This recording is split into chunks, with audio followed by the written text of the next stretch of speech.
అష్టదిగ్బంధనం పాకిస్తాన్ ని అష్టదిగ్బంధనం చేస్తోంది Bharat. Pak cyber attack కుట్రను ముందే పసిగట్టింది భారత్. అయితే సంపూర్ణ మద్దతు ప్రకటించారు భారత్ కు రష్యా అధ్యక్షుడు పుతిన్. పాకిస్తాన్ కి ఆర్థిక సాయాన్ని నిలిపేయాలని ఏడీబీని కోరారు నిర్మలా సీతారామన్.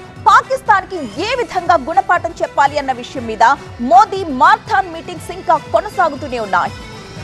భారత రక్షణ రంగ వెబ్సైట్లపై సైబర్ అటాక్ జరిగింది. ఇండియన్ మిలిటరీ ఇంజనీరింగ్ సర్వీసెస్ తో పాటు Manohar Parrikar defence studies analysis institute పై సైబర్ అటాక్ జరిగినట్లు తెలుస్తోంది. పాకిస్తాన్ సైబర్ ఫోర్స్ ఈ దాడికి పాల్పడినట్లు ప్రకటించుకుంది. దీంతో డిజిటల్ భద్రతపై కేంద్రం మరింత దృష్టి పెట్టింది. ఉగ్రవాదంపై పోర్లో భారత్ కు సంపూర్ణ మద్దతిస్తున్నట్లు రష్యా అధ్యక్షుడు పుతిన్ ప్రకటించారు. ప్రధాని మోదీకి పుతిన్ ఫోన్ చేశారు. పహల్గామ్ దాడిని తీవ్రంగా ఖండిస్తున్నట్లు పుతిన్ తెలిపారు. పహల్గామ్ దాడికి పాల్పడ్డ ఉగ్రవాదులను కఠినంగా శిక్షించాలన్నారు. ఉగ్రదాడి బాధితులకు న్యాయం చేయాలి అన్నారు. వాస్తవానికి మే 9వ తేదీన రష్యా విక్టరీ డే వేడుకలకు మోదీ ముఖ్య అతిథిగా హాజరు కావాల్సిందే. పహల్గామ్ దాడి కారణంగా ఈ పర్యటనను మోదీ రద్దు చేసుకున్నారు. రక్షణ శాఖ మంత్రి రాజ్నాథ్ నేతృత్వంలో ప్రత్యేక బృందం మాస్కో వెళ్తుంది. ప్రధాని మోదీ ఆహ్వానం మేరకు త్వరలో భారత్ కు రానున్నారు పుతిన్. పాకిస్తాన్ ను అష్టదిగ్బంధం చేస్తోంది భారత్. ఇటలీలోని మిలన్ నగరంలో జరిగిన ఆసియా డెవలప్మెంట్ బ్యాంక్ సమావేశంలో పాకిస్తాన్ కు నిధులు నిలిపేయాలని కోరారు ఆర్థిక మంత్రి నిర్మలా సీతారామన్. ఉగ్రవాదానికి మద్దతిస్తున్న పాకిస్తాన్ పై చర్యలు తీసుకోవాలన్నారు.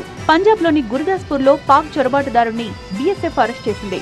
డాక్టర్ మహమ్మద్ హుసేన్ అనే వ్యక్తిని బీఎస్ఎఫ్ బలగాలు అదుపులోకి తీసుకున్నాయి. పహల్గామ్ లో నరమేధం సృష్టించిన ఉగ్రవాదుల కోసం వేట కొనసాగుతోంది. పహల్గామ్ అటవీ ప్రాంతంలో 54 రహదారుల్లో టెర్రరిస్టుల కోసం భద్రతా బలగాలు కూంబింగ్ నిర్వహిస్తున్నాయి. సిఆర్పీఎఫ్, బీఎస్ఎఫ్, జమ్మూ కాశ్మీర్ పోలీసులు ఉగ్రవాదుల కోసం గాలిస్తున్నాయి. ప్రధాని మోదీ అధ్యక్షతన ఢిల్లీలో కీలక సమావేశాలు జరిగాయి. రక్షణ శాఖ కార్యదర్శి రాజేష్ కుమార్ ప్రధాని మోదీతో భేటీ అయ్యారు. పహల్గామ్ దాడితో పాటు సరిహద్దుల్లో తాజా పరిస్థితిని ప్రధానికి వివరించారు రాజేష్ కుమార్. ఇప్పటికే ప్రధాని త్రివిధ దళాధిపతులతో భేటీ అయ్యారు. పాకిస్తాన్ పై చర్యల విషయంలో సైన్యానికి పూర్తి స్వేచ్ఛ ఇచ్చినట్లు ప్రధాని ఇప్పటికే క్లారిటీ ఇచ్చారు. పహల్గామ్ దాడి జరిగి 2 వారాలైంది. పాకిస్తాన్ పై కఠిన చర్యలకు భారత్ సిద్ధమైంది. పాక్ పై దౌత్య యుద్ధంతో పాటు వాణిజ్య యుద్ధం కూడా చేస్తోంది. పాకిస్తాన్ నుంచి ఎగుమతులు దిగుమతులపై నిషేధం విధించారు. సౌత్ బ్లాక్ లోని తన కార్యాలయంలో ప్రధాని మోదీ కీలక సమావేశాలపై సమీక్ష నిర్వహించారు.